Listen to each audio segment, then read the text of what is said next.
네, 오늘은 우리 사사기 13장 말씀입니다. 이제 사사기 이제 끝을 향해서 가고 있습니다. 13장이 되면 뭐 끝인가 그런데, 우리 삼손의 이야기가 끝나면 이제 사사 이야기는 끝이 나고, 이제 그 사사기 시대에 그 시대상에 대해서 이어지게 됩니다. 이제 맨 마지막으로 이제 이 삼손에 대한 말씀이 나오는데, 여러분들이 이제 쭉 사사기를 1장부터 쭉 이렇게 살펴보셨을 때 한 가지 느낄 수 있는 것은, 제일 첫 번째 사사가 누구였냐면 온니엘이었습니다. 온니엘. 온니엘은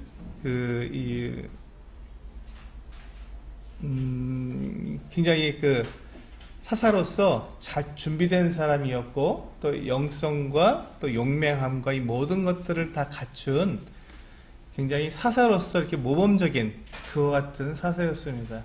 그리고 지금 계속해서 이어지는 사사들의 면면을 보게 되면 계속 점점 어떻게 됩니까? 그와 같은 사사로서의 그 이 자질이 점점 더 약해져가는 그 기준이 점점 낮아지는 것 같은 느낌이 듭니다. 그리고 맨 마지막에 삼손에 와서 보았을 때 삼손이 과연 사사인가 할 정도로 삼손의 모습은 굉장히 그 세속적이었고 어떻게 보면 타락한 모습일 수도 있습니다.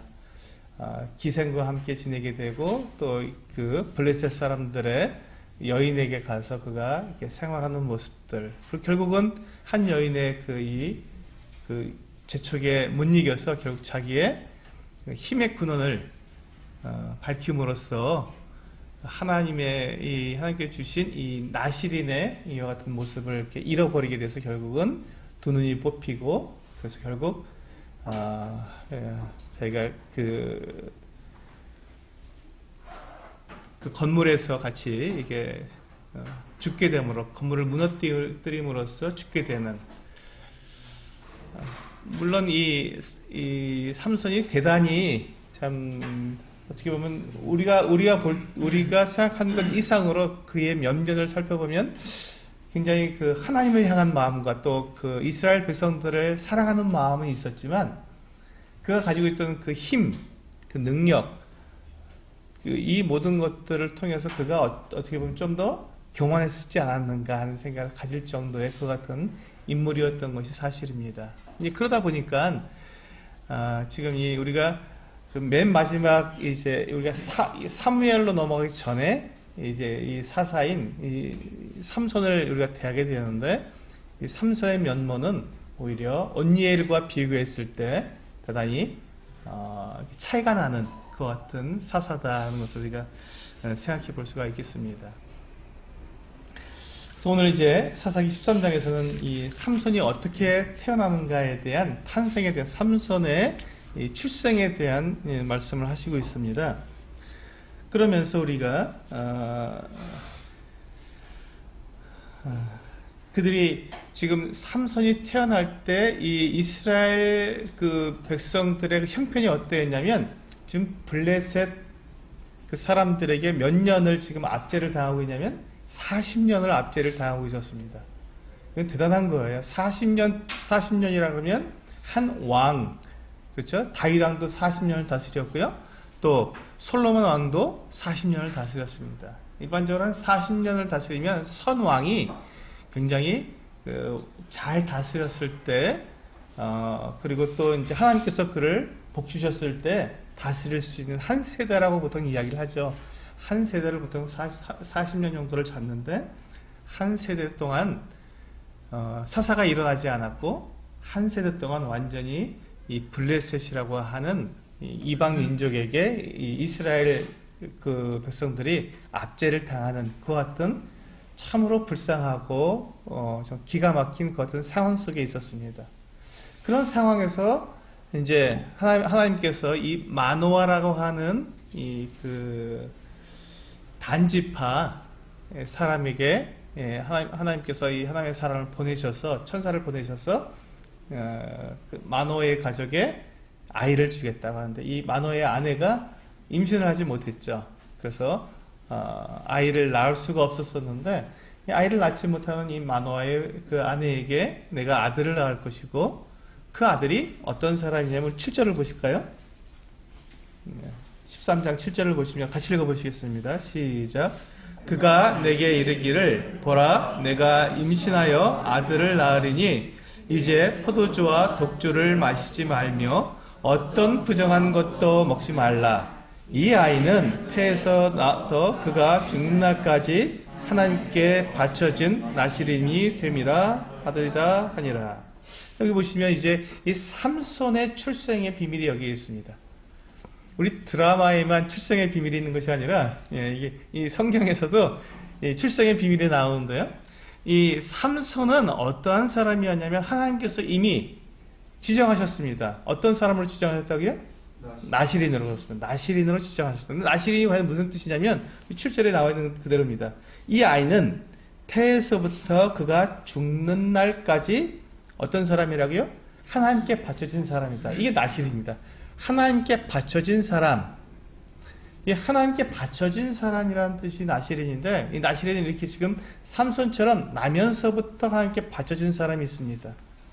이 다음 사사도 하나님께 바쳐졌죠. 나면서부터 사무엘의 어머니 한나로부터 아예 태어날 때부터 내가 이 아이를 나에게 이 아들을 주신다면 그 아이를 하나님께 그 아이의 평생을 드리겠습니다 하고 하나님께 엄마가 서원을 함으로써 나면서부터 나시린이 되었던 사람이 사무엘입니다. 그런데 삼손은 아주 특이한 사람이었어요.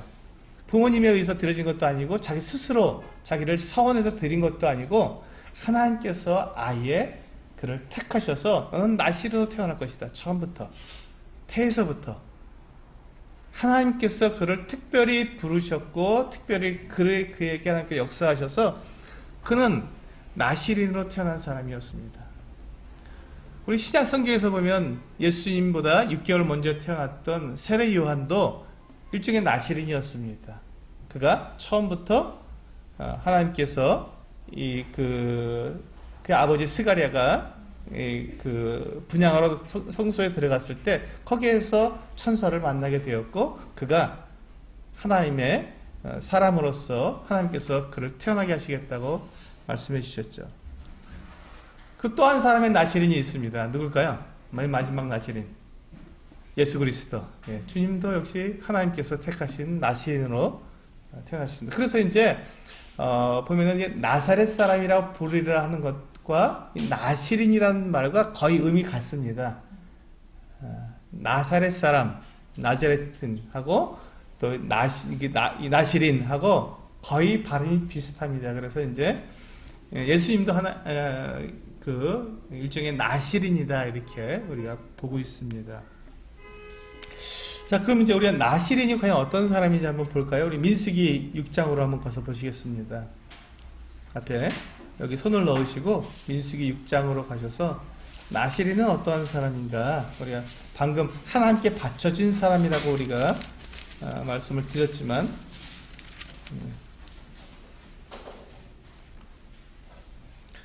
6장 1절만 먼저 한번 읽어볼까요?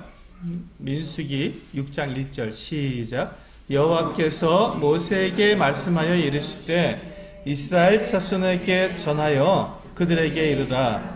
남자나 여자가 특별한 서원 곧 나시린의 서원을 하고 자기 몸을 구별하여 여호와께 드리려고 하면. 자기 보시면 그러니까 우리가 꼭 태어나면서부터 평생을 나시린으로 드리는 사람이 있는가 하면 그렇지 않고 일정한 기간을 나시린의 서약을 할 수도 있었습니다. 그리고 자기가 어떤 그 특별한 그 마음의 가짐이 있어서 그날부터 평생을 드릴 수도 있고 이것은 나시린의 하나님 앞에 자기 자신을 하나님께 드리는 사람으로서 나시린의 서약을 하면 그 사람은 이렇게 살아야 한다는 것이죠. 3절에 보시면 포도주와 독주를 멀리하며 이 사람이 나시린이 가져야 할 그 사람이 행해야 될 모습이 나와 있습니다. 포도주와 독주를 멀리하며 포도주로 된 초나 독주로 된 초를 마시지 말며 포도즙도 마시지 말며 생포도나 건포도도 먹지 말지니. 자, 그러니까 포도와 관련된 건 하나도 먹으면 안 됩니다. 생포도도 안 되고 건포도도 안 되고 네, 아예 포도는 근처도 가서도 안 됩니다. 이게 나시린이죠. 그럼 두 번째, 그 4절에 계속 보시면 자기 몸을 구별하는 모든 날 동안은 포도나무 솟아는 씨나 껍질이라도 먹지 말며. 네, 포도 씨유도 안 되는 것 같습니다. 네, 그 다음에 5절에 보시면 두 번째가 나오는데요. 그 소원을 하고 구별하는 모든 날 동안은 삭도를 절대로 그의 머리에 대지 말 것이라. 자기 몸을 구별하여 여호와께 드리는 날이 차기까지 그는 거룩한 즉 그의 머리털을 길게 자라게 할 것이며. 그러니까 두 번째는, 첫 번째는 포도와 관련된 것은 먹지 말아야 하고, 두 번째는 머리를 잘라서는 안 됐습니다. 머리털을 잘라서는 안 됐습니다. 머리털을 길러야 했고요. 그 다음에 6절에 보시면 세 번째가 나오죠. 6절에 보시면 자기의 몸을 구별하여 여호와께 드리는 모든 날 동안은 시체를 가까이 하지 말 것이요. 이렇게 세 가지의 하나님께 정해놓으신 이 금기사항을 지켜야 했습니다. 그런데 이 포도주를, 이제 우리가 머리카락을 자르지 않는 것은 뭐 할 수 있겠죠. 그리고 시체에 가까이 하지 않는 것도, 제가 애를 쓰면 할 수 있을 것 같습니다. 그런데 이 포도와 관련된 것을 먹지 않는 것은 참으로 어려웠을 것입니다. 왜냐하면 이스라엘의 그 문화 가운데 포도주를 마시는 것은 굉장히 일상화되어 있었거든요. 잔치를 벌이면 반드시 포도주를 마시게 되어 있었습니다. 잔치를 벌이게 되면. 그 주님도 갈릴리 가나의 혼인잔치에 갔을 때 포도주가 결례에 쓰는 돌 항아리 6에다가 주님께서 이렇게 포도주를 가득 채워주시지 않습니까? 잔치에 가면 포도주를 마시게 되어 있었습니다. 주님도 보시면 포도주를 마셨거든요. 그러니까 그래서 이제 바리새인이나 그 율법사들이 주님을 이렇게 송사하기를, 보라, 먹기를 즐거워하고 포도주를 즐기는 사람이다. 먹기를 좋아하고 포도주를 즐기는 사람이다. 이렇게 송사를 할 정도였습니다. 그러니까 이 포도주를 이스라엘 사람들의 자기 일상생활에서 포도주를 포도를 먹지도 않고 포도주를 마시지도 않는 것은 쉽지는 않은 일이었습니다. 그러니까 그것을 통해서 우리가 포도주를 마시지 않는 이 모습을 보면 그 사람이 지금 특별한 서원을 하고 있구나 하는 것을 금방 알 수 있는 그와 같은 모습이었던 것 같습니다. 그리고 디모데전서 5장 23절에서는 이와 같이 말씀하고 있습니다. 사도 바울이 디모데의 건강을 걱정해서 이와 같이 말씀을 했는데요. 이제부터는 물만 마시지 말고 내 위장과 자주 나는 병을 위하여는 포도주를 조금씩 쓰라 하고 디모데전서 5장 23절에서 그와 같이 말씀하셨는데요.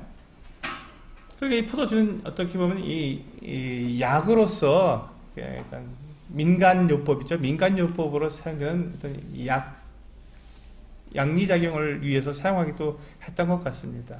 그리고 이 포도주가 보통 또 상처를 소독하는 데도 사용됐어요. 왜냐하면 이걸 포도주는 지금 포도즙을 짜서 그걸 발효시켜서 했기 때문에 식초처럼 이게 됐기 때문에 이게 소독하는 그와 같은 작용도 있었습니다. 그래서 주님께서 누가복음 11장에 보면 그 선한 사마리아인의 비유에서 보면은 상처 입은 사람에게 포도주를 부었고 또 그 기름을 발라서 상처를 유하게 해주는 이와 같은 모습을 볼 수 있습니다. 그래서 포도주는 그 상비약으로도 사용됐던 그 같은 모습을 보게 되면서 우리가 이 나실인의 서약을 하고 머리를 자르지 않거나 또는 이제 시체를 가까이 하지 않는 것은 어느 정도 우리가 노력하면 그렇게 어렵지 않게 할 수 있을 텐데, 포도주를 마시지 않는 것은 상당히 어려울 수도 있었던, 쉽지 않을 수 있었던 그 같은 일이었던 것 같습니다.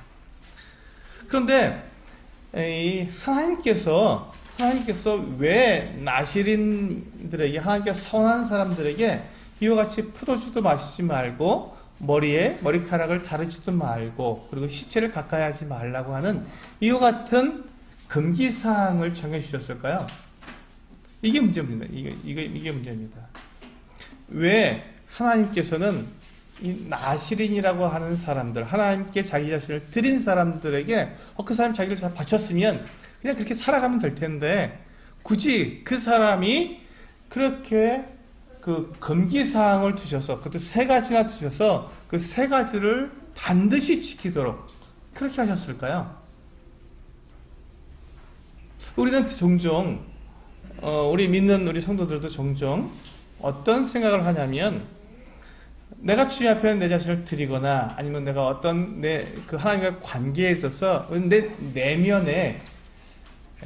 내면의 상태가 주님과 관계가 좋으면 내 외면이 어떻든지 그건 뭐 큰 문제가 되지 않겠다, 이렇게 생각하는 경우가 참 많습니다. 그런데 하나님은 그 반대셨던 것 같아요. 성경을 보면은 하나님은 그 반대였던 것 같습니다. 왜냐하면 한번 잘 생각해 보시면요, 내가 내 내면을 내가 통제하는 것이 쉽겠습니까? 아니면 내 외면을 통제하는 게 쉽겠습니까? 내 겉의 행동을 통제하는 게 쉽겠습니까? 아니면 내 안에 내 마음을 정말 바르게 갖고 깨끗한 그 삶을 살도록 통제하는 게 쉽겠습니까? 둘 중에 어떤 게 더 쉬울까요? 내면이 쉬울까요? 외면이 쉬울까요? 응? 그렇죠. 외면이 쉽죠. 외면이 쉽습니다. 이 마음에서 올라오는 이 같은 유혹이라든지 그 내면에 그 올라오는 마음에 생각나는 그 떠오르는 생각들을 이렇게 바로잡는 것은 정말 쉽지 않습니다. 그리고 내면은 다른 사람들에게 보이지 않기 때문에 우리는 얼마든지 가릴 수 있어요. 그래서 내면보다는 외면이 훨씬 더 통제하기가 쉽습니다. 그래서 우리는 이제 종종 어떻게 하냐면, 우리 그 외식하지 말라. 그래서 이제 우리가 외면보다는 내면이 더 중요하다라고 맞습니다. 내면이 대단히 중요합니다. 그런데 이 외식과는 좀 다른데요. 하나님께서 우리에게 그 사람들에게 말씀하실 때, 우리 내면을 정말 하나님 앞에 내가 드린 사람으로서, 양심적으로 하나님께 온전히 드려진 사람으로서 살아가기 위해서는 우리 외면에 이와 같은 그 삶의 통제가 필요하다는 것입니다. 그래서 하나님께서 나실인이라고 하는 사람들을 하나님께 드려진 사람, 하나님께 바쳐진 사람들의 삶에서 이 외면을 통제하도록 세 가지 금기사항을 주신 것이죠. 내가 외면을 내가 통제하지 못하면서 내 내면을 통제한다고 말하는 것은 문제가 있다는 것입니다. 그래서 하나님께서는 내가 정말로 하나님께 드려진 사람, 헌신된 사람이라면 내가 내 헌신된 사람으로서의 그 언약을, 그 바쳐진 이 헌신된 사람으로서의 삶을 내가 유지하는 것을 겉으로 드러내라는 것입니다. 겉으로. 사람들 앞에서 그것을 분명히 드러내라는 것이죠. 그것이 무엇입니까? 포도주를 마시지 않는 것, 머리에 삭도를 대지 않는 것, 그리고 시체와 가까이지 않는 것. 이 세 가지 금기사항을 주신 것입니다. 뭐 오늘날 우리도 우리 그 형제님들 같은 경우에는 뭐 회식 자리에 가서 술을 마시지 않으면 이 사람 독실한 그리스도인에 이렇게 인정을 받는 것이 사실입니다. 웬만한 그냥 교회 다닌다 그래도 술 한 잔씩은 하는데 아예 안 마신다 그러면 이 사람 대단하네, 이렇게 말할 정도. 이 사회의 그 통념상으로도 그렇게 되어 있지 않습니까? 그것처럼 이스라엘 그 고대 사회에서도 이 사사 시대에도 마찬가지였던 것 같습니다. 하나님께서 말씀하신 대로 이 포도주를 마시지 않겠다고 딱 선언을 하면 그 사람은 이 사람이 나실인이구나, 지금 나실인의 서약을 했구나 하고 알고 그 사람을 그렇게 대우해 주는 것이죠. 그렇게 해서 그가 그것을 지켜나갔을 때 그가 정말로 그의 마음 안에서 자기가 하나님께 자기 자신을 드린, 언제 주님 앞에 자기 자신을 바친 그 같은 삶을 유지해서 살아갈 수 있다는 것입니다. 근데 만약에 내가 나신이라고 해놓고 포도주를 마시고 또 머리도 이렇게 잘 깎아서 아름답게 꾸미고 뭐 그렇게 똑같이 살아간다면 그 사람이 정말 나실인인지, 나실의 삶을 살아가고 있는지 아닌지 알 방법이 없는 것이죠. 자기 자신도 내가 지금 나실인으로서 내가 살아가고 있는지 아닌지 그건 나타낼 방법이 없는 것입니다.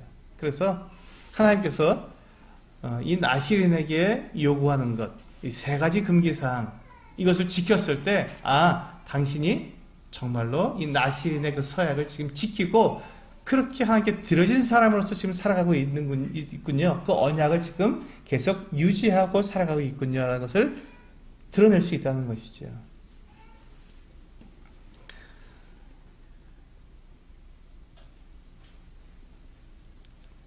저는 이것이 순종이라고 저는 믿습니다.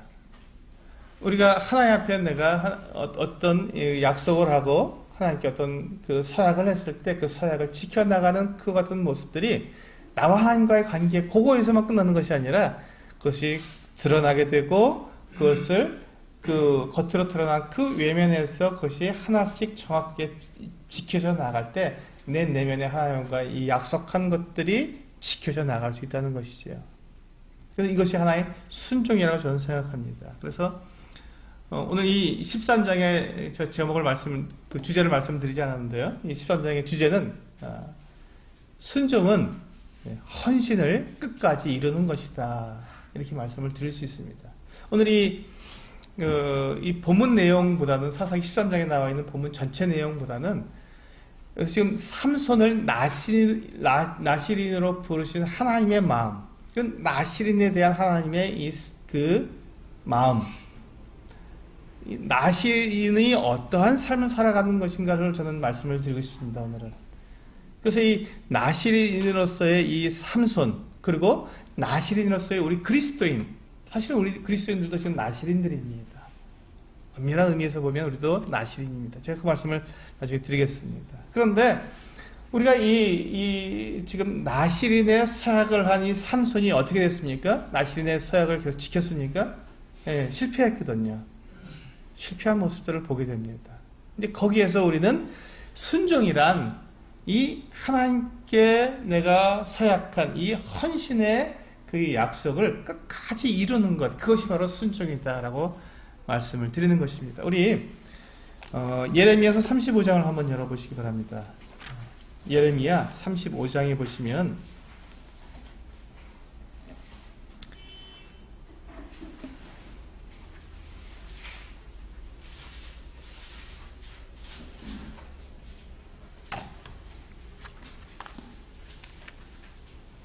예레미야 35장 보시면 2절에 보시면 하나님께서 예레미야에게 이와 같이 말씀하셨습니다. 2절만 같이 읽어볼까요? 시작. 너는 레갑 사람들의 집에 가서 그들에게 말하고 그들을 여호와의 집 한 방으로 데려다가 포도주를 마시게 하라 하시니라. 하나님께서 이 레갑 족속이라는 사람들이 있었습니다. 이 레갑 족속을 예레미야에게 너는 레갑 족속에게서 그들을 불러다가 한 방으로 데리고 가서 성전에 있는 한 방으로 데리고 들어가서 거기에서 포도주를 그들에게 마시게 하라는 것입니다. 그런데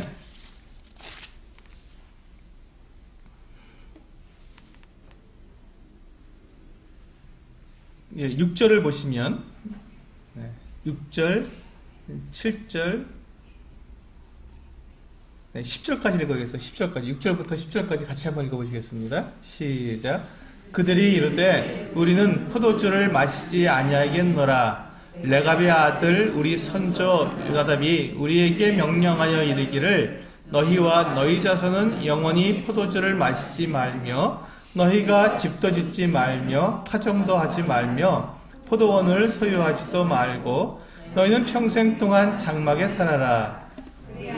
너희가 머물러 사는 땅에서 너희 생명이 길리라 하였으므로 우리가 레갑의 아들 우리 선조 요나답이 우리에게 명령한 모든 말을 순종하여 우리와 우리 아내가 우리 자녀가 평생 동안 포도주를 마시지 아니하며 살 집도 짓지 아니하며 포도원이나 밭이나 종자도 가지지 아니하고 장막에 살면서 우리 선조 요나답이 우리에게 명령한 대로 다 지켜 행하였노라. 여기 보시면 레갑 족속은 아마 이 이스라엘 그 족속이 아니었던 것 같습니다.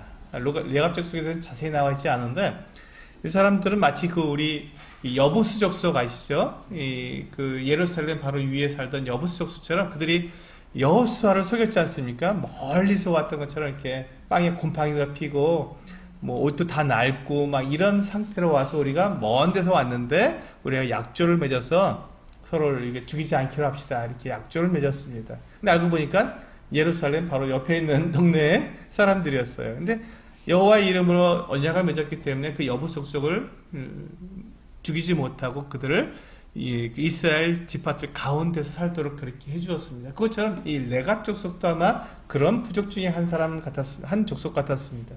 근데 이 레갑의 아들 요나답이 굉장히 지혜로운 그 유언을 남긴 것이죠.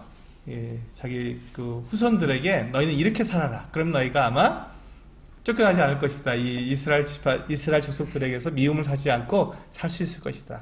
그것이 무엇이냐면 포도주를 마시지 말아라. 그리고 포도원도 가지지 말고 집도 짓지 말고 그냥 장막에 살아라. 떠돌이처럼.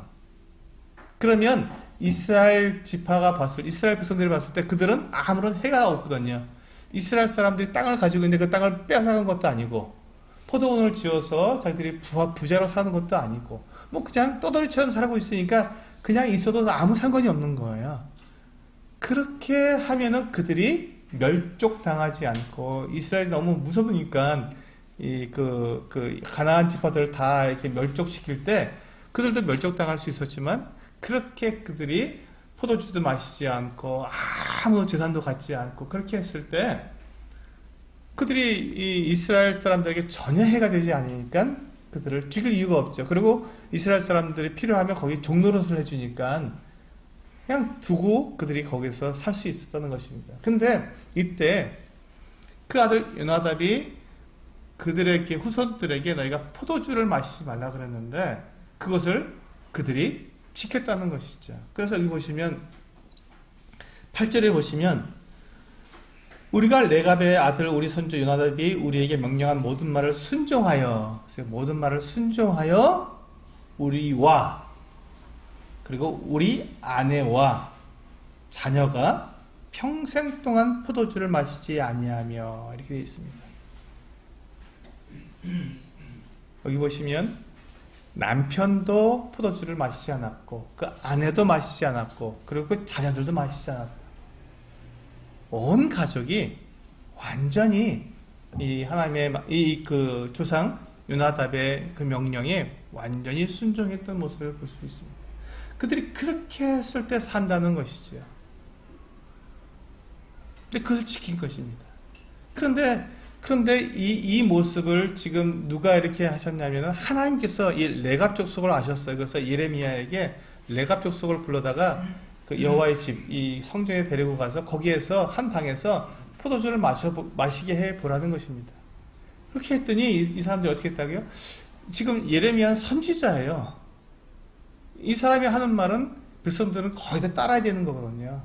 근데 이 선지자가 데려다가 자 포도주를 마시라 했는데 그것도 성전에서 선지자가 하는 말인데도 그것을 단호하게 거절하는 우린 마시지 않습니다. 딱 거절하는 거예요. 왜? 우리 선조 요나답이 이렇게 우리에게 명령한 것을 우리는 지켰기 때문에 마시지 않겠습니다 하고 딱 거절하는 것이었습니다. 그때 이 하나님께서 이 예레미야에게 하시는 말씀이 3번을 반복해서 이 말씀을 하십니다.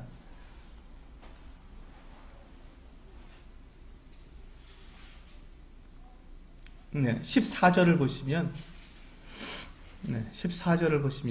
레갑의 아들 요나답이 그의 자손에게 포도주를 마시지 말라 한 그 명령은 실행되도다. 지금 하나님께서 예레미야에게 하시는 말씀이에요. 그들은 그 선지의 명령을 순종하여 오늘까지 마시지 아니하거늘 내가 하나님께서 너희에게 이스라엘 백성들에게 말하고 끊임없이 말하여도 너희는 내게 순종하지 아니하도다. 이 말씀을 3번을 반복하십니다. 하나님께서 3번을 왜 반복하셨겠어요? 부러우신 거예요. 하나님. 이 레갑 족속이 그 자기들 선조인 요나답의 말에 명령에 순종하는 이 모습을 하나님께서는 이게 좀 외람된 말씀이지만 부러워하신 거예요. 하나님께서 자기 백성들에게 명령한 것은 백성들이 듣지도 않고 순종도 안 하고 자기들 멋대로 살아가는데 어떻게 자기 조상이 한 말을 사람이 한 말인데 그것을 그 자손들이 어기지 않고 우리와 우리의 아내와 우리 자녀들이 결코 마시지 않습니다 라고 말하겠느냐 하고 말씀하시면서 하나님께서 이 레갑족 속에 순종하는 모습에 하나님께서 부러워하셨던 것이지요.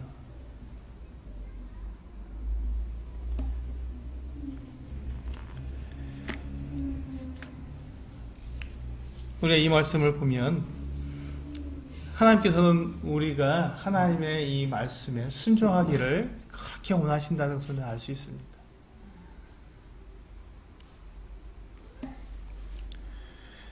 여기 보시면 그 레갑 족속은 그 선조인 요나답이 한 명령에 그 자기 자식들을 바치기로 결심한 사람들이었습니다. 그러니까 절대로 마시지 않죠. 포도주를 마시지 않고 땅도 가지지 않고 집도 짓지 않고 그냥 장막에 살고 있었습니다.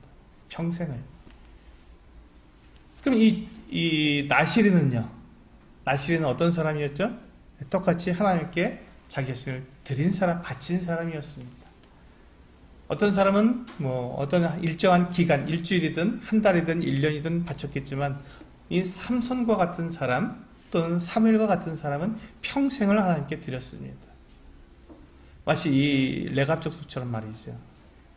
그런데 그렇게 하나님께 헌신을 했으면 하나님께 자신을 헌신을 했으면 어떻게 해야 된다고요? 그것을 끝까지 지켜야 한다는 것, 끝까지 그 헌신을 이루어야 한다는 것입니다. 그것이 순종이죠. 그것이 순종입니다. 지금 레갑 족속이 한 것처럼 끝까지 그것을 이루어야 순종이라는 것입니다. 나시린처럼. 그렇다면 우리는 어떻습니까? 지금 이 예수 그리스도를 믿고 거듭난 그리스도인들은 어떻습니까? 우리는 어떤 헌신을 했죠? 우리는 어떤 헌신을 했습니까? 우리는 이것을 잊지 말아야 합니다. 우리도 나시린처럼 하나님께 우리 자신을 헌신한 사람들입니다. 근데 우리가 내가 언제 헌신했지? 이렇게 생각하시는 분들이 있는데 그렇지 않습니다. 처음부터 우리는 헌신한 사람들입니다. 우리 갈라디아서 2장 20절 말씀을 한번 보시겠습니다. 갈라디아 2장 20절.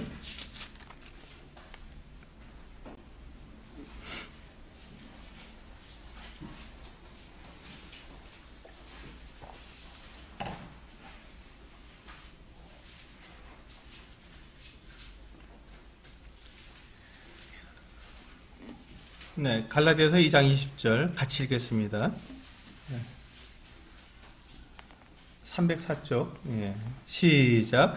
내가 그리스도와 함께 십자가에 못 박혔나니 그런즉 이제는 내가 사는 것이 아니요 오직 내 안에 그리스도께서 사시는 것이라. 이제 내가 육체 가운데 사는 것은 나를 사랑하사 나를 위하여 자기 자신을 버리신 하나님의 아들을 믿는 믿음 안에서 사는 것이라. 우리는 예수 그리스도를 믿을 때 예수 그리스도를 나의 주인으로 모셔드렸습니다. 내가 주인이 아니고 예수 그리스도가 나의 주인이시라고 우리는 나의 주인으로, 나의 주님으로, 주로 우리는 모셔드렸습니다. 또한 예수 그리스도를 하나님으로, 나의 하나님으로 우리는 모셔드렸습니다.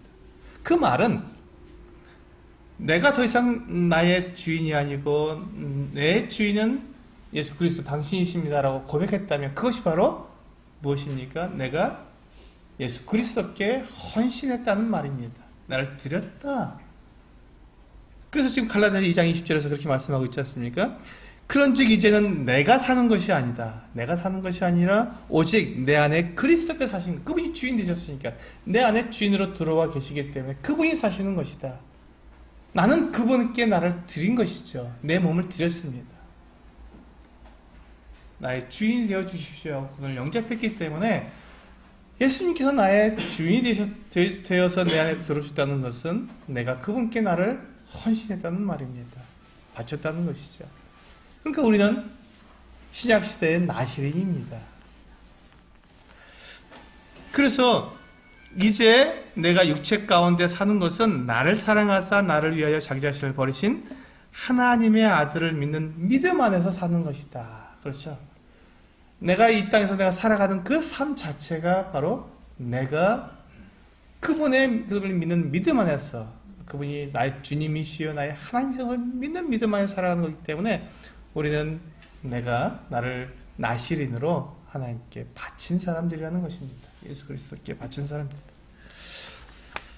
만약에 우리가 이런 고백을 예수 그리스도를 나의 주님으로, 나의 주인으로 내가 모시겠다고 고백을 하지 않았다면 그분은 구원받은 사람이 아니죠. 그분은 구원받은 사람이 아닙니다. 내가 나의 주인이고 주님은 나의 주인이 아닙니다라고 말한다면 그 사람은 구원받은 사람이 아닙니다. 우리가 구원받았다는 것은 내 주인을 바꿨다는 말이기 때문에 주님, 내가 여태까지 내 삶의 내 주인이었는데, 내가 내 삶의 주인이었는데 예수 그리스도께서 나의 주인이라고 내가 고백하고 내 주인의 자리를 내어드렸을 때 우리는 그것을 그 사람을 구원받은 사람이라고 말을 합니다.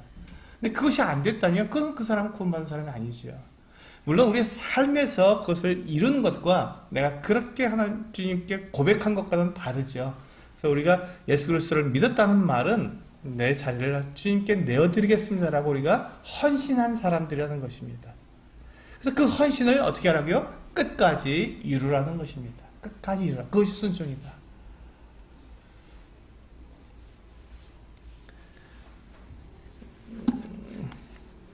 제가 이 믿음과 순종은 불가분리의 관계에 있다.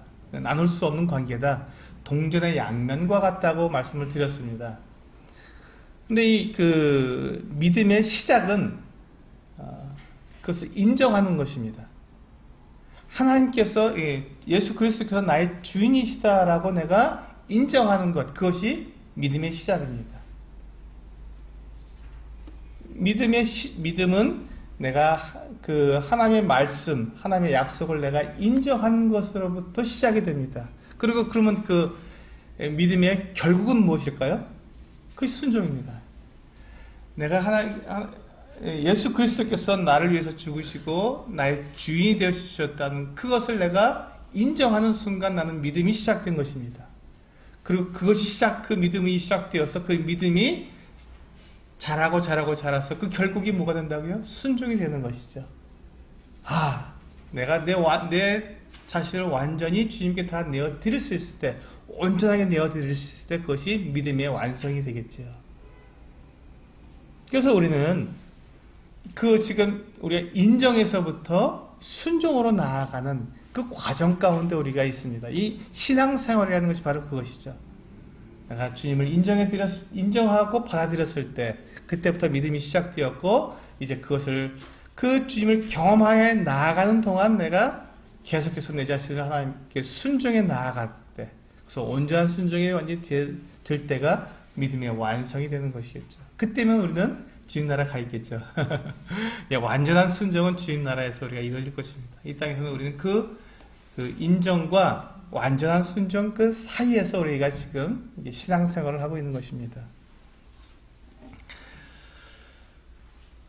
우리 레갑 족속은 어떻게 했다고요? 자기 조상의 명령을 정말 철저하게 그 남편과 아내와 자녀들이 완전하게 순종을 했습니다. 하나님은 그것을 부러워하셨습니다. 그리고 이스라엘 백성들에게 너희도 그렇게 순종해라 하고 주님께서 말씀해 주셨습니다. 그리고는 지금 이제 우리가 읽고 있는 이 사사기 13장에서 보시면, 사사기 13장으로 돌아와 보시면요, 계속해서 이제 마노아와 마노아의 아내가 하나님의 사람에게 묻습니다. 우리가 도대체 이 아이를 어떻게 키워야 되는지 잘 모르겠습니다. 나실이라고 하셨는데 그러면 우리가 도대체 어떻게 해야 합니까? 라고 궁금해서 물었습니다. 그랬더니 하나님의 사자가 계속해서 말씀하고 있죠. 13절부터 우리 사사기 13장 13절부터 보시면, 여호와의 사자가 마노아에게 이르되 내가 여인에게 말한 것들을 그가 다 삼가서 포도나무의 소산을 먹지 말며 포도주와 독주를 마시지 말며 어떤 부정한 것도 먹지 말고 내가 그에게 명령한 것은 다 지킬 것이니라 하니라. 그렇죠? 다 지키라는 것입니다. 하나님께서 명령한 것을. 이것이 순종입니다. 이것은 지금 이 마노아의 부인도, 마노아의 그 아내도 지켜야 할 내용이겠죠. 지금 그가 임신하게 되기 때문에 그 아이에게 영향을 미치니까 포도주와 독주와 그 같은 것들을 절대 마시지 말라고 마노아의 아내에게도 말씀하셨고, 예, 마노아의 아내가 낳을 그 아이에게도 포도주와 독주를 마시지 말게 하고 머리에 삭도를 드지 말라고 말을 해주었습니다. 이것을 그대로 지키라는 것입니다. 하나님께서 이 마노아의 그 부부에게 요구하신 것은 그것입니다. 나실인의 그 삶을 이 아이가 살 수 있도록 그대로 지켜라, 온전하게 지켜라 하고 말씀하신 것입니다. 그렇습니다. 우리가 잘 알지 못할 때는 우리 하나님께 묻습니다. 그리고 하나님께서 우리에게 대답해 주셨을 때는, 그 하나님 우리가 어떻게 행해야 될지를 알게 하셨을 때는 그것에 온전하게 순종하는 것이 우리의 삶의 태도입니다. 그것이 순종하는 삶이죠. 그래서 우리가 때때로 우리의 내면을, 우리 그리스도인들이 우리의 내면을 너무 중요시 여긴 나머지 우리의 외면, 우리가 겉으로 분명히 드러내서 해야 될 이와 같은 일들에 대해서 우리가 종종 외면하는 경우가 있는데, 하나님은 그것을 원치 않으신다는 것입니다. 내 내면이 하나님과 가까이 하고 하나님과 친밀한 관계를 맺는다면 하나님께서 하신 명령들을 우리가 반드시 지켜야 한다는 것이죠. 그래야 하나님과 가까운 것이지, 내가 내 삶은 마음대로 살면서 하나님과 나는 가깝습니다 말하는 것은 그것이야말로 어불성설이죠. 말도 되지 않는 말입니다. 내가 내 아내를 사랑한다고 말하면서 내가 다른 여자에게 내가 눈을 돌리고 있으면 어떻습니까? 이게 정말 사랑하는 겁니까? 아니죠. 내가 내 아내를 사랑한다고 말하면 그 사랑하는 그 모습을 겉으로 드러내야 하는 것입니다. 그래야 그 사랑이 진정성이 있는 것이지, 겉으로는 마음대로 하면서 속은 난 내 안에서는 당신 사랑하는 거에 난 변치 않아라고 아무리 말해야 아무 소용없는 것이지 않습니까? 똑같습니다. 하나님과도 마찬가지죠. 그래서 순종은 헌신을 끝까지 지키는 것입니다. 내가 하나님께 헌신하기로 했으면 내가 하나님을, 예수 그리스도를 나의 구주로, 나의 주님으로 내가 영접했으면 그것을 끝까지 지켜야 한다는 것입니다. 그것이 우리에게 이루어지지 않을 때 우리는 고통하게 되고 내 삶을 많은 그 어려움들이 오게 될 것입니다. 주님께서 말씀하신 것처럼 그 모든 것들을 우리가 나실인처럼 그리스도인으로서의 주님을 내 주인으로 영접한 그 어떤 모든 것들을 내 삶에서 그대로 드러내 지켰을 때 우리는 하나님과 친밀한 그 어떤 그리스도인으로서 성장해 나갈 것입니다. 네, 오늘은 여기까지 하고 기도하고 마치도록 하겠습니다.